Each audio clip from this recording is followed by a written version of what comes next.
Good afternoon, good morning, or good evening, depending where you are on this fast forward planet.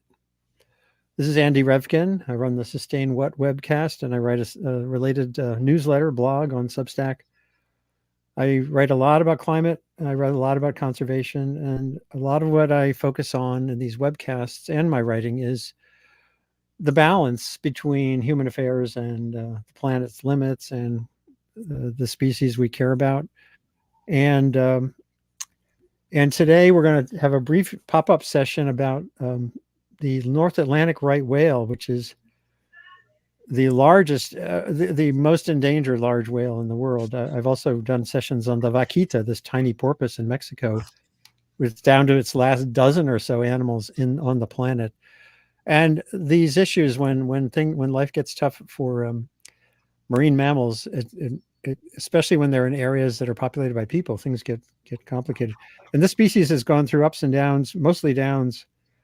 There was a resurgence of the North Atlantic right whale for a little while, and then the direction is disturbing. I'm going to start right away here with a little clip that was taken by the Scott Duncan and the folks from Forever Hooked Charters off of South Carolina, just a few days, early in January, of this poor juvenile calf, a whale that had clearly been injured by propellers. And this gets at this bigger clash that's been out there and how we manage our waterways and our resources and also keep whales alive. And you're going to hear from a couple of really interesting conversations going to take place with folks from a whale conservation organization and from the charter. So hold on for 1 second while we just see this little clip that was so potent the other day on social media.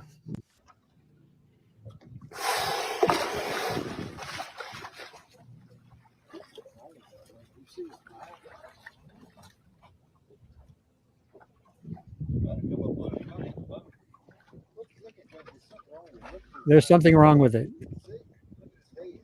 Look at its head. Now, some of that is natural coloration, but there's these deep doubts.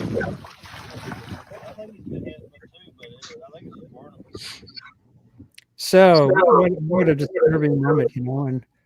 And they're only. We'll go right away to. Hold on, let me just get my. Go right away to Regina Asmutis-Silvia from whale conservation. Sorry, I don't have the name right in front of me. So Regina, whale and dolphin conservation. You're the U.S. North America director for this worldwide group. So tell us, just take us a little bit through the story that preceded this, just how endangered this whale is, and then we're going to get to Jason McClendon, who was a fisherman on this charter boat at the time, and to Tracy Duncan, who's the co-pilot of this charter service. Her husband Scott is pictured here, and Tracy's in the office there. So, but let's start with just the basics of this whale, Regina. So right whales got their name because they historically were considered to be the right whale to hunt. So they were shore, and they're generally very close to shore. So shore whaling started, back in the 11th century. They were protected from whaling starting in 1935, in part because their populations had plummeted to a point where they weren't considered commercially viable anymore. These is true with many large whales. These are long-lived animals and they reproduce slowly. So trying to recover a population takes a really long time. They have one calf at a time. The mom's the sole caretaker of that calf. They don't generally have a calf every year. What we're seeing as the population declines, though, is that there's a longer interval between those times that they're having calves, and they're taking longer to get to reach sexual maturity. So it's even taking longer for them to recover. They did go through a period, as you had noted, of a modest but promising phase of recovery up until about 2010. And we saw some oceanic regime shifts. Whales were going into habitats that didn't have management measures to protect them, and started to see a pretty precipitous decline again in the population. So they've gone from, what a decade ago would have been maybe 500 or more animals to now only about 360 left, and there's only 70 or so reproducing females in it. So it's a pretty critical issue that every individual matters, and particularly the reproductive females, and those calves are that next generation. So the moms and calves are particularly vulnerable, and obviously this was why this is such a huge concern. Yeah, I'm showing here a slide of the data from NOAA, the NOAA fisheries on calving season, and you can see there was that precipitous drop till 2018, and then that recovery you were talking about. And there's many factors involved here, everything from lobster harvests in Canada and along the coast to ship strikes from coastal shipping to the issues that arise around this nursery zone down south. So just to add in and clarify that the issue, their two biggest threats are accidental entanglements in fishing gear and also vessel strikes. And while lobster gets a lot of, I think, play because it's the biggest industry that uses static gear, it's any sort of fishery that has static lines in the water that pose that risk, because the whales don't pull away from the gear. They kind of freak out and roll into it, and that exacerbates the entanglement. And particularly moms and calves spend a lot of their time at or near the surface and just below the surface where they're not necessarily visible to boats. And that's why they are so incredibly susceptible to vessel strikes of all sizes, not just large ships. Yeah. So let's talk to Tracy and to Jason. Jason, it's really great that you took time out of your workday. You're a realtor in South Carolina, and like me, it sounds like you're an avid fisherman. Again, I grew up in Rhode Island, cherishing my time on the water, whether it was on the little docks or little boats, or once in a while out offshore. So maybe we'll start with the company. So Tracy, tell us about your company and how often you get out there, and then you weren't aboard for this incident, but maybe you could relate what you've heard from Scott, your husband and your partner in the business. Yeah. So our business is Forever Hook Charters. We run out of Edisto. Scott has been fishing offshore for about 12 years. And he's officially started, he decided to open a charter business it's a year old, a little over a year old. But he has been fishing offshore for, like I said, over 12 years, particularly off the coast of Edisto. So this was a special encounter. Yeah. Sorry. Go ahead. Well, let's hear about that special encounter from Jason. Yeah, I think Jason should better speak to that. So, Jason, have you been fishing offshore there, a decent amount? I told Scott that I was 100% coming out of Edisto seeing whales. I've only been out one time, so I'm 1 for 1. Wow! But yeah, 1 for 1. And honestly, when we experienced it, I knew it was special. We knew the calf was injured, but I didn't know quite to that extent. To us, it looked like the calf was doing well. It was with its mom, and Scott, we just had gotten into cell service, and being out of cell service all day and being a realtor, that doesn't go well together. So I had a big list of messages that popped in, and so I was sitting on the back seat. Another guy, Jeff McCutcheon, was sitting in the front with Scott, and we were checking all our phones. Scott, being the good captain he is, he was keeping an eye up front and also watching the radar. And all of a sudden, I hear Scott say, "Look, look, look!" And he looks up and he sees the mom, the tail out of the water, and it stayed up. It was up there a while. Well, Scott he eases off the throttle, kind of sets the boat down. We're all kind of in shock of what's going on, and we start videoing, and it, we didn't know that the whales were. I mean, before we know it, the whales were at the boat. I mean, it's kind of weird that they just came to us. I talked with Tom Pitchford, who's a biologist out of Florida, and he said that's called a cautious approach. He said that's something that the whales do, so it wasn't uncommon. But the baby stayed around, as you can see in one of the videos. It actually even bumped into the bottom of the boat, not the prop, but the boat itself. So it was a great experience, and before I went on that trip, I had no idea what a right whale was. Since that trip, I know a lot about right whales. And there is some conversation on the tape, and I did see the other video clip, which seems to be off of Facebook now. But clearly, there was discussion about what looked like injuries, or I know there is a coloration. There's various critters that grow in these whales, but we'll hear more from Regina on the extraordinary nature of these injuries in a minute. But Scott, Jason, just describe a little bit as you were seeing this. There was some sense that you were realizing there was something wrong.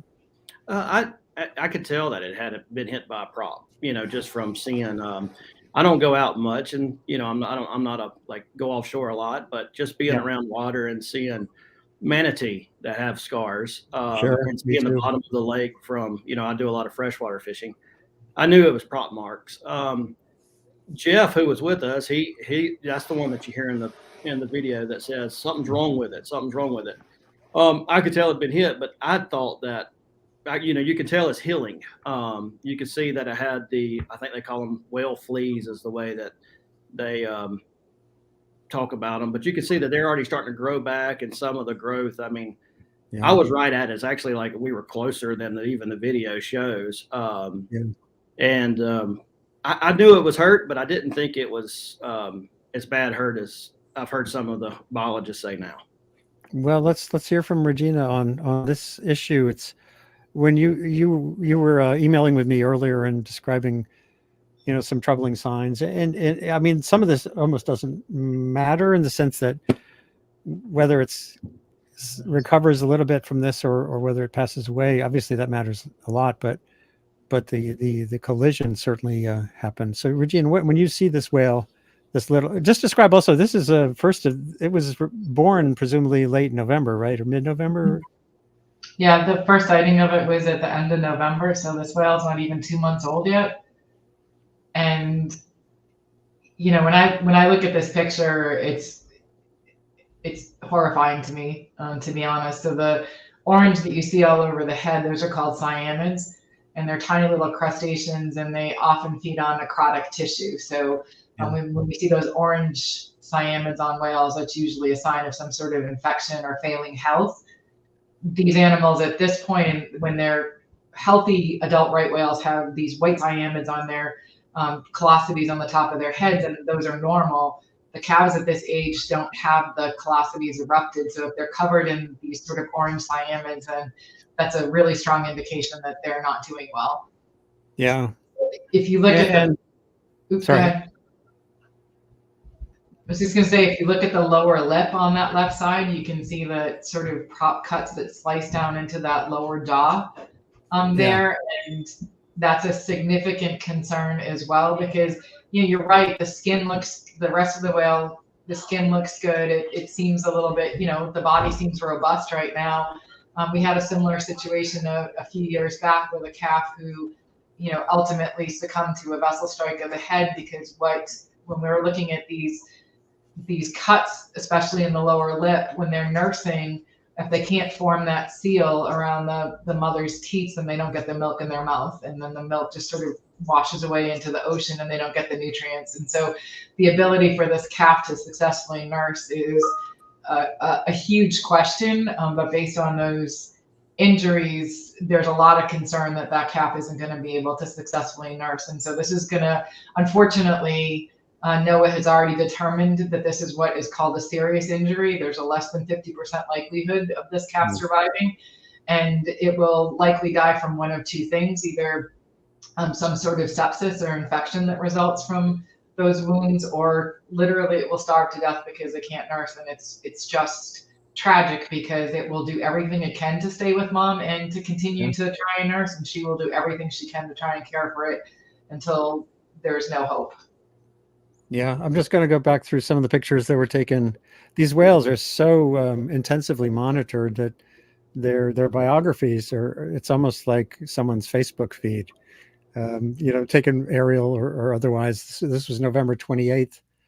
I think this was the first cataloged image of the Juno, and maybe talk a little bit about Juno too, the mom, who's 39 years old and has had many calves. She's a grandmother too, and I think that wow, we know so much about the family histories because this is such a small population and it is so heavily monitored. It is so susceptible to human impacts. And so there is a lot of effort and a ton of surveys that happen in the Southeast, particularly right now between November and May, because it's the calving season. In spite of that, and in spite of all these surveys and in spite of all this effort, had it not been for you guys on the fishing boat that would have to gather that information, we wouldn't have known what happened.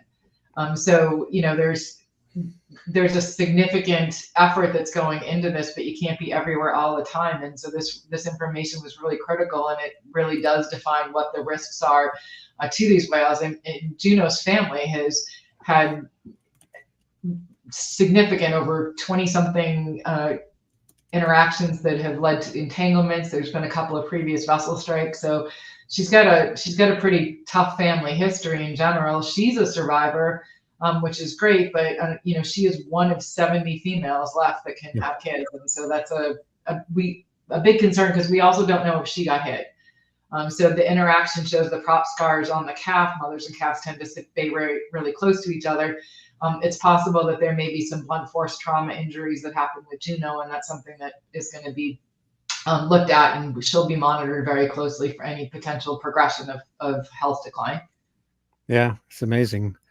So let's get to the remedy question. Obviously, this animal will be monitored as much as they can. We have the calving data, and there are these proposals, whether it's on the fishing gear up where I live here in Maine or in Canada, or it's slowing vessels down. So maybe we'll hear from Regina first on what's the formal proposal here. I know you've been frustrated, and a lot of environmental groups are frustrated with the slowness of the federal response here. So just articulate what the goal is for this particular thing. We could do whole hours of sessions on the fishing gear, the lobster question, et cetera. But on vessel speed, just take us through what your wish is, what the federal stance is, and then we'll get to the fishing community's thinking too. So at this point, there's no technological or magic bullet that's going to solve vessel strikes. And the one thing that has worked in the past, and was a rule that went in place originally 2007, was extended in 2012, which created these seasonal slowdown areas to slow vessels to 10 knots. And that's based on the fact that the data on vessel strikes for large whales in general show that if a vessel accidentally hit a whale at 10 knots or less, there was a more than 50% likelihood that the whale would survive. What we've seen since that rule went into place, is that there was a 98% decline in vessel strikes of right whales since that rule initially went into place. And it looks like it gives the time for the boater and the boat operator and the whale to sort of get out of the way. So it's not even it really did reduce collisions. What happened in 2010 was when whales started to redistribute and go into different places, then those rules weren't always in place at the places and the times that they needed to be. So we had asked the government to review that, to look at that. They did come up with a proposal 2 years ago. They haven't implemented that proposal to expand that vessel speed rule. We asked them to consider emergency regulations in the calving area, particularly because of the vulnerability of mothers and calves. And they said no, because they are working on expanding the speed rule. So, but nothing's happened. And that's the frustration, that I think that we all saw the potential for this to unfortunately happen. And the political and governmental delays are probably their biggest threat. And how much of that's political? And again, the lobster issue has gotten hyper political. This seems very distinct from that, though. It's a different group of lobbyists, certainly representing different industries, but probably equally as active on working with their representatives and their senators to oppose the rule. So Tracy, and I'd been emailing back and forth with Scott earlier, and he expressed his view that the thing that's really needed is some federal help with getting monitoring gear, so sport fishing businesses can do what they do more, without any risk of colliding with the whale. I don't know if you want to weigh in on how the fishing community feels about this, the sport, sort of the commercial sport fishing community? Yeah, I think in general, and that is one idea. And I think in general, the sport fishing community and the recreational community is clearly wants to protect the whales, and we see that millions of dollars of research goes into millions of dollars go into research. So is there some distribution of that can be put toward technology that would better equip captains and sport fishermen's vessels to detect the whale before the strike even happens? I think prevention is key, obviously. I have read a lot of articles. I I don't agree as commonly much of the sport fishing industry does not agree on this issue of slowing down. Specifically concerning the size of vessels that are in this new legislation, being 35 to 65 feet. And I've read a lot of articles, and our thought processes, I think, across the board, from recreational and sport fishermen are very similar. There's a lot of safety concerns for the captain and the crew and the boat at an 11, at the slow speed. I think that some of the legislation that has been proposed, I think that captains and mariners would be more than willing to discuss these options and ideas, if there was some sort of collaboration that was available. I'm not 100% sure how much collaboration has been done with the recreational and sport fishing industry on this most recent legislation. But most sport fisher and recreational fishermen, captains of boats, they are for conservation, the overwhelming majority. They are consumers of that object, we'll say, of that industry, but Sure. they are also usually very conservative minded, conservation minded. And I think that they would bring a lot of ideas, concerning technology, concerning options that are available. Scott mentioned to Tom Pitchford when he contacted us and we started having discussions, and Jason mentioned it earlier, this whale was actually detected on his radar. I think that's a big step. I think I'm not sure that that's very common, but I think it's good to know that there's a signal, and you're specifically saying radar, not sonar. In other words, that's right. That's pretty. That is interesting for sure. It's a very interesting, it's very interesting knowledge to have, and how can that be expanded upon? And then, can this, I believe that the solution is in better technology, possibly better tracking, better real-time or somewhat real-time communication with mariners who are out there frequently. In some of the real safety concerns about the slowdown is a captain is very familiar with their boat, and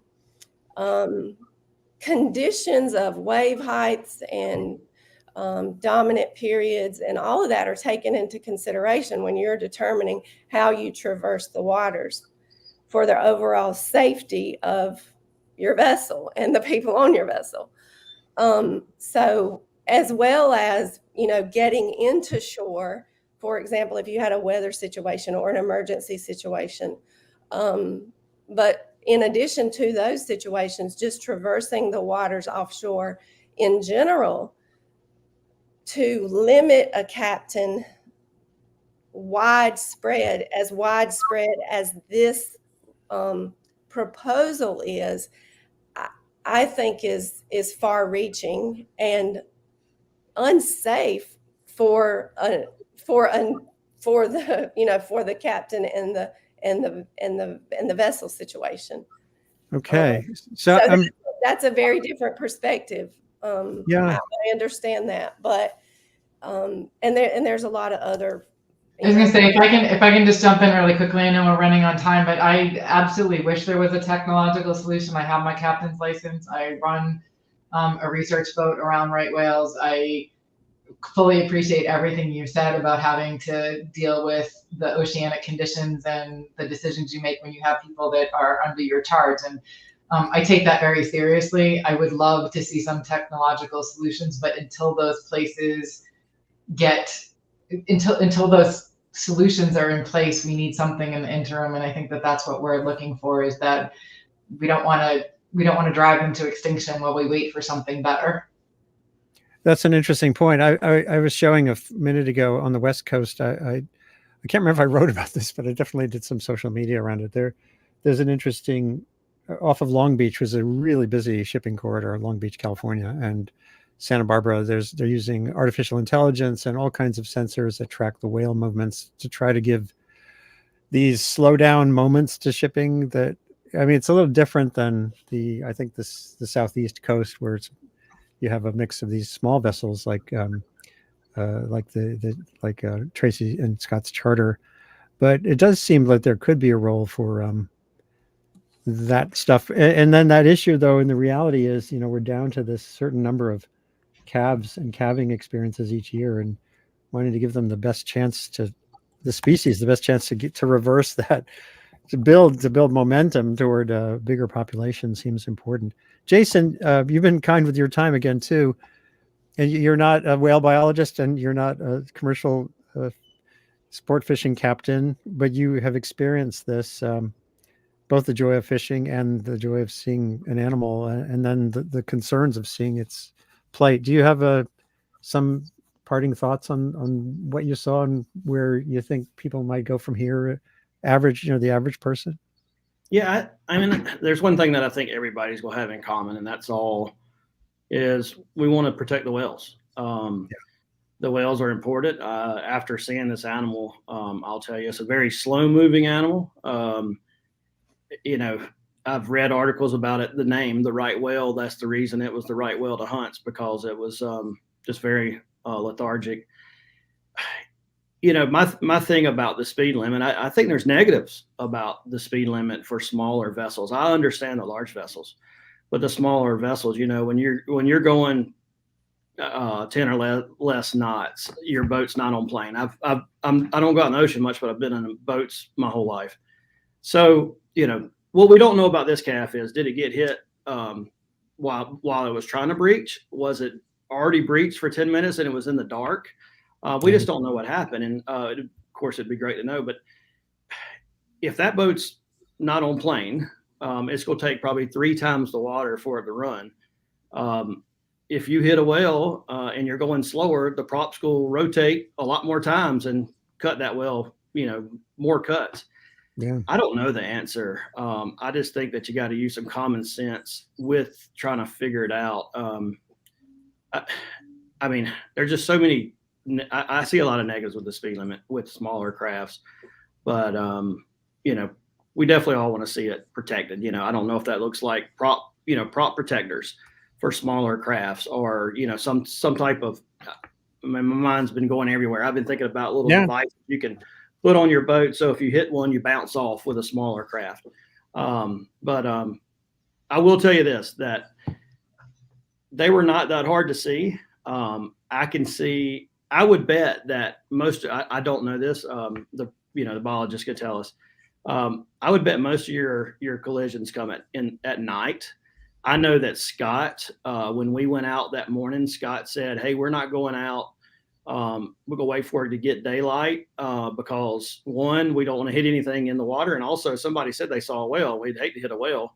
But I know Scott's already even planning on maybe looking into like night vision and things like that. I think could really help the whale population if the people that make a living off the ocean had access to like night vision. You would have definitely seen these whales, before you ran over them. Yeah, well, this, I think one thing that's clear along with the obviously universal sentiment that no one wants this kind of thing to happen is the importance of dialogue, getting the fishing community down there and the lobstering community up where I am engaged constructively on, including on the technology questions. The funny thing is, in Maine, there already are these technologies. There are breakaway ropes, and there it's a cultural resistance and all kinds of issues about the cost and who pays for it. And that's Scott Duncan had explained to me too, that a subsidization of gear, if there was some way to demonstrate which gear could be helpful, would certainly make sense. But again, Regina, just one last quick word from you again, just to summarize where we go from here and what's needed in the sense of this being truly a conservation crisis right now for the species. Yeah, like I just again want to thank you for recording this, reporting it. It's really important information and invaluable. So we are incredibly grateful. We would love, like I said, to have some sort of technological solution. There's lots of people working on this. There's lots of effort trying to figure out everything from what their vulnerability is to tagging and then potential infections that might result from that, and trying to weigh the cost benefits to some of the acoustic detections that are going on. How do you alert boaters that there are whales there? Moms and calves tend to be like super quiet. They whisper to each other because they don't want predators around, so they're not always easy to detect on the acoustic monitors. So there is a huge amount of effort and work going into trying to figure out what those solutions are. And in the meantime, we're just trying to keep them alive so that some future solution actually does work. And I guess one thing to note too is that when a mother and calf are in this stage of life, they tend to spend a lot more time on the surface. Is that correct? Yeah, the calves aren't really adapted to any deep diving. They're not feeding on their own. They're relying completely on mom for milk and support right now. So they spend a considerably larger amount of time at or near the surface. And, these are pretty ideal sea conditions that they were in based on this video. Yeah. So that when you add anything like a chop on it or some wind that's going to knock the spray down when they're exhaling, those things all add into whether or not you're going to be able to detect them. I've seen whales on my radar as well on really nice days like this. And so it can happen. But when you add any sort of chop to the situation, then they're not so easy to see that way. Well, boy, I thank you so much, Jason, Tracy, and Tracy, thank Scott as well. And Regina from Whale and Dolphin Conservation USA. This can be shared as soon as we're done on Facebook, YouTube, LinkedIn, and Twitter. There's lots to discuss here going forward. This species, when you see the pictures of these mothers, the mother and calf, this is Juno and this calf, in these earlier weeks. Anyone who's had a kid or knows a kid knows the value of making that moment and that trajectory for that family survivable. So thank you for being on Sustain What. Maybe we can do another round. We can dig in a little bit on the technology questions and on the policy questions, Regina. Thank you all for being here today. And this is Andy Revkin and Sustain What Enterprise. That link, the scrolling bar at the bottom tells you how to get in touch with me, and if you want to follow up with everyone. And thank you again. Thank you, Andy. Thank you, Thank Andy. you. Great. Really appreciate it.